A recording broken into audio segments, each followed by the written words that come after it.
ভাই সহ এখানে যারা শ্রমিক লিডার আছেন, আমি অন্তত 35 জনকে দাওয়াত দিয়েছি, যাদেরকে আমরা অ্যাভেলেবেল পেয়েছি। এই 35 জনকে নিয়ে আমি দীর্ঘক্ষণ মিটিং করেছি প্রথম দিন, মানে সেকেন্ড ডেতে। এবং সেখানে আমার কাছে আবার আসলো আরও 20 জন শ্রমিক নেতা, আমাদের ডাকা হয়নি।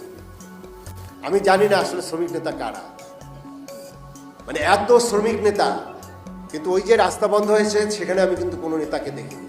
কেন টিএমজেড গার্মেন্টস আপনার 3 দিন বন্ধ করে গাজীপুর রাস্তা বন্ধ করে দিল? আমি 2-1 শ্রমিক নেতাকে অনুরোধ করেছিলাম, তারা সেখানে যেতে সাহস পায়নি। তাহলে সেই শ্রমিক নেতা হওয়ার তো প্রয়োজন নেই। এই কথাগুলো হয়তো কঠিন মনে হবে, কিন্তু এটি বাস্তবতা। কেন আমাকে সেখানে ইন্টারভেন করতে হলো?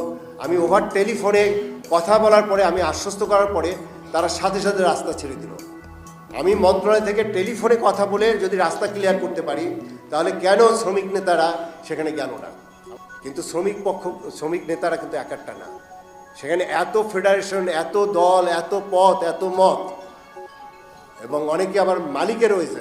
আমি ক্লিয়ার করে বললাম না, যদি প্রমাণ চান সেটা আমার কাছে কিছু তথ্য আছে। তাহলে কি দাঁড়াচ্ছে?